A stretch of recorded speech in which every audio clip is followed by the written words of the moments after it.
Olá Brasil, eu sou o professor Flávio Machado, licenciado em Letras, e vamos fazer nessa sequência de vídeos curtos a revisão sobre toda a estrutura e como planejar, como produzir, como contextualizar, como finalizar a sua redação do Enem, já que o Enem está chegando. Bora lá revisar então, acompanha comigo, vamos lá. A primeira etapa então, é claro, é o planejamento. Se a gente pensar no texto dissertativo argumentativo, é importante pensar também como ele é avaliado. Mas a gente vai falar das competências posteriormente, mais próximo da avaliação do Enem.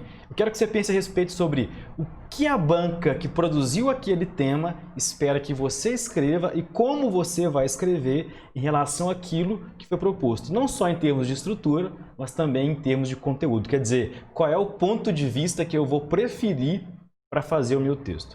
Você pode pensar que você pode fazer a avaliação seguindo qualquer ponto de vista, ideológico, filosófico, isso não importa. E é possível fazer sim em qualquer viés e tirar nota alta ou tirar total, inclusive.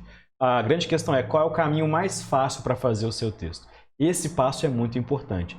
Quer dizer, e qual é o caminho ideal, talvez, para fazer o seu texto. O tema já foi sobre impactos da finalização da lei seca, impactos da instituição da lei seca no Brasil. Quer dizer, você vai fazer um texto, por exemplo, falando que a existência da lei seca é ruim para o país, que o pessoal deve dirigir alcoolizado, por exemplo. Tomar uma abordagem dessa é desastroso para a produção do seu texto e, além disso, é muito mais difícil de fazer, porque contraria naturalmente aquilo que a gente imagina que seja o bom senso. Então, qual é a melhor estratégia e qual é o melhor ponto de vista e como eu consigo me portar melhor? Quais são os argumentos que me direcionam melhor em relação ao tema que foi proposto? O que a banca espera dessa minha redação que foi proposta?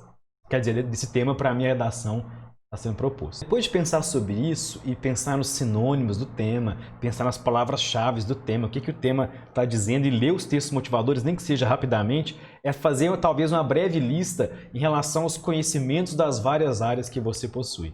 Quer dizer, o que eu conheço em relação a esse tema de dados históricos, de livros, de filmes, de filósofos, de séries, de informações? São informações ligadas à ciência da natureza, por exemplo, ou são informações ligadas às ciências humanas? Eu conheço a respeito desse assunto, um assunto voltado à geografia, e fazer uma lista de possíveis coisas que possam ser citadas. Muitas vezes o aluno tem um domínio do conhecimento das várias áreas e acaba não utilizando. Na redação que eu fiz, por exemplo, sobre intolerância religiosa, eu citei lá o processo de colonização do Brasil e a Companhia de Jesus, os padres jesuítas. Eu tenho certeza que todo aluno de ensino médio que chega ao fim do ensino médio já estudou sobre o processo de formação colonial brasileiro, por exemplo. Então, começa a anotar esses dados históricos, as ciências humanas principalmente, e claro, da natureza também, coisas que você acha que pode utilizar durante uma redação e vai relacionando aí áreas comuns de temas. A Constituição Federal, por exemplo, de 88, também é muito bom. Faz uma lista ali de possíveis coisas que você vai citar no seu texto, para o seu texto não ficar vazio, tanto na competência 2 quanto na competência 3, que são muito difíceis. Por fim, encerrando essa curtíssima aula de hoje sobre o planejamento, e já na sequência você pode assistir à próxima aula, vamos pensar que é necessário lembrar então de tudo aquilo que faz parte do seu repertório. Coloquei algumas sugestões aqui na tela para você de repente anotar. Você conhece algum então? Sociólogo, filósofo, cientista, especialista, algum filme, série? Muito cuidado com filme e série. Sai desse senso comum de ficar citando qualquer filme e ficar acertando qualquer série, tá? Principalmente esses enlatados americanos. Tem um vídeo aqui sobre erros que os alunos cometem na redação, que eu falo muito sobre isso.